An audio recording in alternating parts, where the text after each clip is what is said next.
We face the most serious security crisis in a generation, and therefore NATO needs to respond. NATO leaders meet for an urgent summit as the conflict in Ukraine soon enters its second month. Hello, I'm Mike Walter, sitting in for Anna Naidu, and this is The Heat.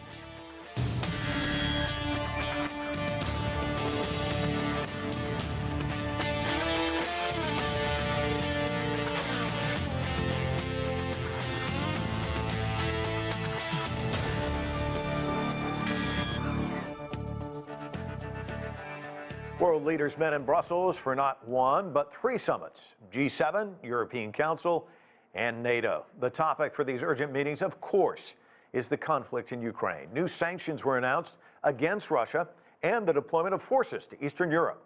Linda Kennedy has details from Brussels. It's been a busy day here in Brussels with a trio of summits. It started at NATO headquarters, with President Biden going there to join an extraordinary summit of NATO leaders. It was announced there was going to be 40,000 new troops going to the eastern flank of NATO, and new equipment was also announced for Ukraine in terms of helping to defend against biological or chemical weapons in terms of an attack from Russia, and it was also announced that there would be drones and anti-tank missiles. After that was the G7, the group of industrialized nations. President Biden went to that too, and it was announced there would be $1 billion of humanitarian aid to Ukraine, and that America would accept 100,000 Ukrainian refugees. There were also new sanctions announced, an expansion of the blacklisted people that has already been made by the United States. The Ukrainian President Zelensky, he addressed the NATO leaders. It's been a lot of virtual calls for action, specifically of NATO. He was saying that his country needed more equipment. He was saying NATO has got so many fighter jets, it's got 20,000 tanks, and that Ukraine needs more of those, that they don't even have a fraction of what NATO does. And the action continues tomorrow here in Brussels with President Biden meeting the President of the European Commission, Ursula von der Leyen. We'll be expecting an announcement then to do with energy, but on energy supply, not on energy sanctions. Linda Kennedy, CGTN, Brussels. To discuss what's next for NATO and Russia, let's bring in our panel from Brussels. Pieter Cleppe is editor-in-chief of BrusselsReport.eu, an analyst on European politics. From California, Cecile Shea is non-resident senior fellow at the Chicago Council on Global Affairs. David Speedie is board member of the American Committee for U.S.-Russia Accord. He joins us from Virginia. And here in Washington, D.C., Anton Fedyashin is a Russian analyst and history professor at American University. Want to welcome all of you to the broadcast. Peter, let's start with you because you're there in Brussels. What's the take there? What were the goals? What were the achievements? Well, I would not say that major surprises have come out of this summit. As was mentioned, more troops to the east, more weapon deliveries, let's say a modest increase in sanctions. However, so far at least, no big decisions on the European Union deciding to no longer buy energy from Russia. This, at the moment, is strongly opposed by Germany and some other EU member states that fear that this would inflict a disproportionate harm to EU economies, while it would only, to a limited degree, hurt Russia, and while it would be very questionable that this would actually stop the Kremlin from its aggression. David, let's talk about NATO's decision to dispatch more troops to Eastern Europe. Let's listen to NATO Secretary General Jens Stoltenberg. We have already increased our presence in the East, and today we decided on 4 new battle groups, and the leaders agreed to task our military commanders to provide options for a long-term reset of our presence, our military posture. So what do you make of this decision, David? Does this make things safer, or does this actually increase tensions? Well, if I may begin just by saying the American Committee for U.S.-Russia Accord is, as you can imagine, in a difficult situation at this point. We have issued a very strong statement against the Russian attack, and I want to make that clear. We see long-term possibilities for U.S.-Russia on the nuclear weapons issue, on climate change, and other big issues where we can and must find some degree of accord. However, having said that, and with regard to your immediate question, I'm afraid it rather exacerbates things, and it really is one of the things that we have ignored, frankly, over the last 30 years, that Russia claims as its security interest within its sort of extended neighborhood. This does not mean in any way that Russia has any particular right to dictate what happens in Eastern Europe. But the fact of the matter is that the NATO buildup from the Baltic Sea to the Black Sea and the missile defense installations, and now these added, from the Russian point of view, provocations in Eastern Europe, cannot help the current situation, which must obviously be to get out of this. We're looking for an off-ramp for peace from this dreadful war in Ukraine. And I just don't see how this particularly helps that situation or US-Russia accord moving forward. Cecile, let's talk a little bit about that, because Stoltenberg even said, and we've got the quote here, we'll put it up on the screen, we're determined to do all we can to support Ukraine, but we have a responsibility to ensure that the war does not escalate beyond Ukraine and become a conflict between NATO and Russia. You served as a diplomat. It seems like, whenever there's a war, there's a lot of saber rattling and less diplomacy. I mean, if you were to give advice, how do you de-escalate this? As David said, there needs to be an off-ramp. What steps should be taken? So you can see that the diplomats who are on the ground there are very frustrated at this point. There were attempts at off-ramps for months before the war started. There have been attempts at off-ramps from the beginning. Clearly, Mr. Zelensky has wanted to talk with Putin and has been prepared to perhaps look for some ways to allow Mr. Putin to perhaps save a little bit of face at this time.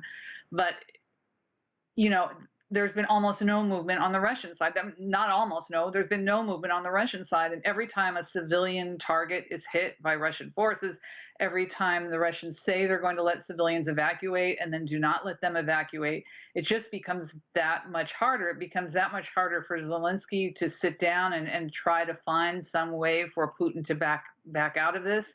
And it becomes very hard for the West. And, yes, there are troops moving into Poland and Hungary and into the Baltics. Part of that is because the people living there are afraid right now. They have seen that Putin is unpredictable. No one thought that he would move into Ukraine with these kind of forces. And they're worried that, they're just worried what he might do next. I think the other reason that these troops are moving in is to send a very clear message to Mr. Putin that if he uses WMD of any sort in this conflict in Ukraine, that there will be significant retaliation from NATO, because any WMD would also impact the neighboring countries, which are NATO members. And then clearly it is NATO's right and obligation to defend its fellow members at that point. Anton, I want to get your thoughts about Russia. How is this NATO summit being viewed by the Kremlin, do you think? As something that's been done before. I haven't heard or seen, watching the Russian news today, any particular concern about what NATO is doing in Brussels today, because Russia's already experiencing highly damaging economic sanctions. And the fact that NATO is moving troops around on its own territory, which it has every right to do, I don't think is of great concern to the Russians. Any negotiations about removing NATO and Russian troops from the border is going to happen later, and I doubt it's going to really work out given what's happened over the past month. The Russians are more concerned, I think, about NATO moving into Ukraine directly, but given that NATO's already said that it's not planning on doing that, short of some kind of catastrophic event, I don't really see the Russians being terribly concerned. And the NATO events and the talk that we've heard today is also symbolic as far as Ukraine is concerned. Listen, Zelensky's made this point over and over again over the past few weeks, that the Ukrainians need a no-fly zone. That's what they would prefer. And so far, NATO is taking care of itself, not of Ukraine. David, 2 years ago, you co-wrote an article listing 10 reasons that NATO was no longer needed. Do you still believe that's the case? At that time, and since then, by the way, President Macron of France has described NATO as brain dead. I didn't go that far. I simply said that, pointed out in that article, as I recall, that there had been numerous attempts by Russia, first of all, to join NATO. When those of us who opposed NATO expansion in the 90s said that if indeed the purpose of NATO was to spread a sort of liberal governance, liberal democracy to countries that suffered under communism, what countries suffered more than Russia? And second of all, you know, Russia had various plans to create a Euro-Atlantic alliance that would essentially replace NATO.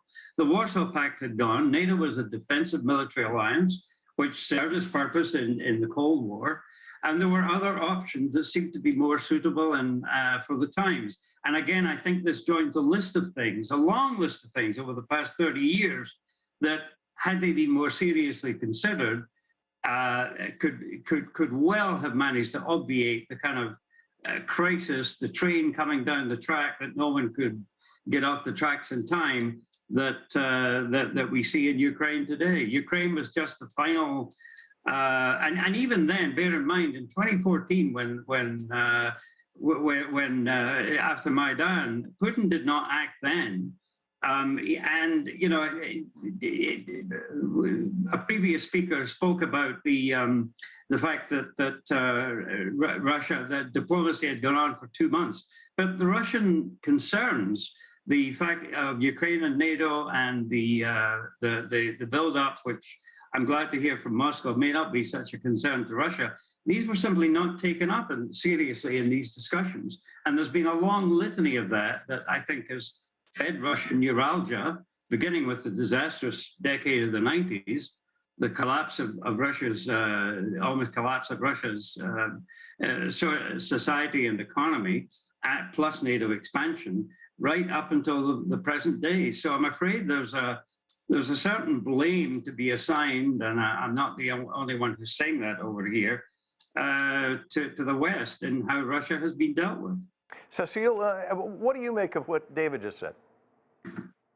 Well, you know, I don't think that this invasion of Ukraine is about NATO expansion. And let me just take a step back and say that NATO has made it very clear that it has clearly defined rules for joining NATO, and it's not going to change those rules. So if a country meets the requirements, and Ukraine is a long way from meeting the requirements. I mean, that's one of the ironies here. Ukraine has stated it's interested in joining NATO, but it's a long way from meeting the requirements, or it was previous to this war, for joining.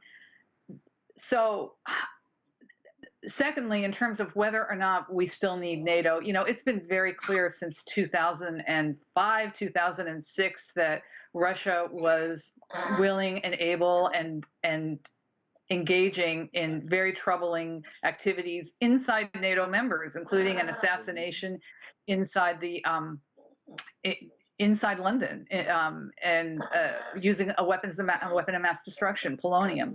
So really, if anything, NATO probably almost definitely should have taken, I'm sorry, that's my dog barking. NATO certainly should have taken a much harder line against Russia early on, and we might not have gotten to this point now with a shooting war. We have a fifth guest. It's a dog. That's a first on the show. David, you know, I watched an interview you did with former UN Ambassador Donald Montgomery, who, and you both talked about the Carter administration, how there was give and take when it came to the debate, Washington versus Moscow. There was Zbigniew Brzezinski, who was much more of a hardliner. Cyrus Vance had a different, more nuanced view, and that's absent in Washington, not just in this administration, but in several administrations. It's absent in both parties. The Republicans and Democrats try and move as much as they can to be tougher on Russia. What's the downside of all of that, do you think? Well, the downside is manifold. It is indeed a bizarre situation where probably the most pro-Russia commentator at the moment on American media is Tucker Carlson on Fox News. He basically has preached the Russian side consistently on his show on Fox. You're absolutely right. The lack of, the lack of any kind of, and we used to, when I was at Carnegie Corporation of New York, we funded conferences with the Aspen Institute where Republicans and Democrats would argue and then come together, and there'd be a certain degree of comity and so on. That simply doesn't exist, and it's purely for the political polarization purpose, as it were. Frankly, even before this awful situation in Ukraine, it was difficult to find any accommodation with Russia's point of view. And there's an old definition. Distinction. I think it was Hans Morgenthau who said the difference between a politician and a statesman is that the latter can see the other side's point of view. It doesn't mean that he capitulates or she says you're right, we're wrong. But to understand if one was sitting in Tehran or Moscow or Beijing, this is how we might feel. We may not agree with it, but we must take it on board. We must deal with it. And I think that's been markedly absent in any consideration of Russia's sense of its strategic interests. And these are certainly interests that we have had since the Monroe Doctrine 200 years ago. And we just seem to think that that's something that is our privilege and right, but may not necessarily be extended to others, and Russia falls into that category. Anton, I want to get your thoughts as David laments the good old days where at least there was some give and take. I mean, you travel from here, you're in the U.S., and you're also in Russia from time to time. How much of a problem is this that there's just like this one voice here in Washington, D.C., and it's very anti-Russia? Well, it's a huge problem for the Russians. And in that sense, by the way, the fact that Donald Trump was in the White House made absolutely no difference from what came before and what came after from the Russian perspective. The Kremlin certainly, and it's not alone, it reflects a large portion of the Russian population, although not in its entirety, interprets what's been happening over the past 30 years since the end of the Cold War as the West sort of moving its military infrastructure closer to Russian borders. And it's hard not to at least understand that point of view when you look at the progress of NATO expansion. And so for the Russians, the issue of NATO in Ukraine, and Cecile is right. Look, Ukraine is not on its way into NATO anytime soon, but Ukraine doesn't have to be, in NATO for NATO to be in Ukraine as a presence on its territory, as conducting exercises on its territory, which we've seen happen over the past few years. So the Ukraine issue is an existential one, and I'm very pessimistic about the future of this conflict because I don't see either side backing down. The Ukrainians, for obvious reasons, they're fighting for their sovereignty, but also the Kremlin, because this is an existential issue. And even when the acute military, tragic part of this conflict comes to an end, which it inevitably will, the issue of NATO expansion and Euro-Atlantic security will still be on the table regardless of who is in the Kremlin. And we have memoirs of U.S. diplomats, one of them the head of the CIA today, who admitted during their time in Moscow that even Russian liberals, pro-Western Russian politicians, always looked at NATO expansion right up to Russian borders with suspicion. So there are bigger issues that the West and the Euro-Atlantic community is going to have to deal with. By the way, I heard very little talk about peace negotiations and serious efforts at moving them forward today. And Peter, what about there in Europe? I mean, obviously, you're going to see a refugee crisis. Somebody's going to have to step up and help rebuild Ukraine when all of this is over. I guess in Europe, this is really a very stark reality, isn't it? Well, yeah. So apart from indeed the negotiations and the conflict in Ukraine, in any case, 3 million people, more than 3 million people have left Ukraine. 2 million are in Poland, 500,000 in Hungary, and likely many more are to follow. 44 million people live in Ukraine. Half of Kiev has already left, apparently. Now there's a great willingness among Europeans to welcome Ukrainians and to help them in any way possible. But I mean, these are numbers that are basically unforeseen in human history. You can point at refugee flows that were equal to the ones we see in numbers, but it has never happened as fast. So everybody is now trying to fudge it in the best way possible. I mean, eventually it will sort of be solved, but I think, I mean, the challenges are massive, not only financially.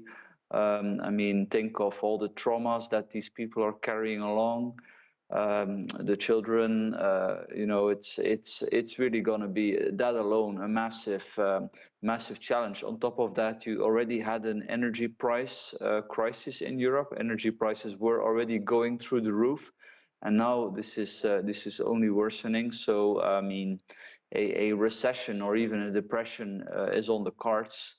So I mean, it's a very big challenge. Cecile, I want to talk to you about what a lot of people are talking about here in the West, which is that Putin miscalculated, that he kind of thought NATO had taken its hits during the Trump administration. Even President Biden tweeted back on the 12th, Putin was counting on a divided NATO, a divided West, and quite frankly, a divided America, but he got none of that. You also tweeted, Putin has succeeded at pushing Ukraine towards EU membership. Pretty sure he'll be seeing Finland in NATO soon, and maybe Austria, going well for Moscow.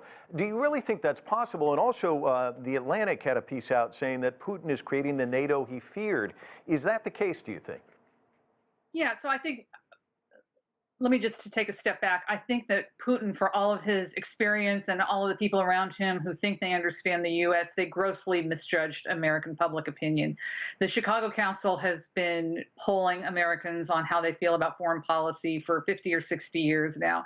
And what we saw throughout the Trump administration was that the numbers were really no different than they had been in the past. The Americans support NATO, they support alliances, they want to lead in the world. So perhaps some folks mistook what President Trump was saying publicly with what American public opinion was. They also may have misjudged the situation in Germany and thought that now that Angela Merkel was gone, they might be able to push a little harder and not be pushed back. And indeed, the exact opposite has happened in Germany. They're going to increase their defense budget, and they are.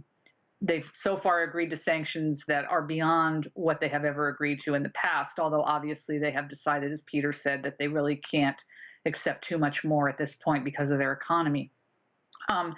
To your question, did he misjudge? It looks like he misjudged several things. It looks like he misjudged, first of all, the health and capability of his own traditional forces, of his own military. They have not performed at the way that I think a lot of people, including Americans who watch Russia, had anticipated. He clearly misjudged what was going to happen in Ukraine, and certainly all of his underlings who were promising the military that they would be welcomed with open arms in Ukraine were very wrong. And if anything, whatever vestige of pro-Russian sentiment there was, for instance, in the eastern part of Ukraine is gone now because of the tremendous bombing that they have suffered there. And those are Russian speakers in that part of Ukraine. Remember, Zelensky's a Russian speaker at home. And so he misjudged that. And then the third thing that he, misjudged is just the worldwide reaction to what is happening. And you can't blame him for misjudging that, because we've let him get away with so much in the past. And I'm going to disagree with Anton on 2 points. One is, I think that we were, during the first years of the Obama administration, really trying to improve relations with Russia, move forward, prove to them that we were not intending to be a threat through NATO and through NATO enlargement. And what we saw in return was very often some really terrible behavior from Russia, including meddling in our own society and in our own election in 2016. So yeah, I think he misjudged things pretty amazingly. And I also think that the entire world is a little surprised by what kind of a leader Zelensky has turned out to be. And that that just proves that you can't always know everything before you start a war like this. There's going to be surprises. Yeah, David, I want you to kind of weigh in on this, because you wrote back in February on Russia in general and Russia, Ukraine in particular. Europe is all over the place. You pointed out that the Baltic hardliners in NATO had one position, France and Germany another. Now we're seeing kind of this unified front. But do you think that that's, for the television cameras, that behind closed doors, there's still some friction there? Absolutely. I mean, I fully concede that one thing Russia had managed to do here is bring a degree of unity that had not existed before across NATO. The key question is going to be, and this is what Anton's comment is so important, big issues will stay on the table between NATO and Russia long after Ukraine, we hope sooner rather than later, is settled. And, the fact of the matter is, will that unity hold up? As Pieter said, with the energy crisis in Europe, the pushback from Germany and Belgium, the Belgian Prime Minister said we would be we would be fighting a war on ourselves if we agree to large energy sanctions being applied, in terms of European supply from Russia. So, I mean, we really have to think in the long term here. There's a lot I disagree with that was just said. I mean, Russiagate in 2016, that's been completely discredited. There's a lot of ad hominem attacks on Russian leadership. But the main point is, the longer this goes on, and this leads to what may be an ethical question for me, and that is, we are supplying all this hardware and have done for some time, intelligence and other services within Ukraine. As someone said, Ukraine is not in NATO, but NATO is in Ukraine. Is this really a beneficial thing for NATO as this goes on? It prolongs the war. It will mean more, obviously, devastation. Russia's not going to give up that easily. It may not prevail in the way it did. It may be in another Soviet Afghanistan situation. But the fact of the matter is that prolonging the war, I don't think does anyone, least of all the Ukrainian people, any favors. David, we're going to have to leave it there. I want to thank our panelists. It's been a great discussion. Really appreciate all your insights. Thanks so much. And that is it for this edition of The Heat, but the conversation continues online. Join us on CGTN's America's Facebook page to comment on this or any other show, or chat with us on Twitter at CGTN America. I'm Mike Walter in Washington, D.C. Thanks so much for being with us.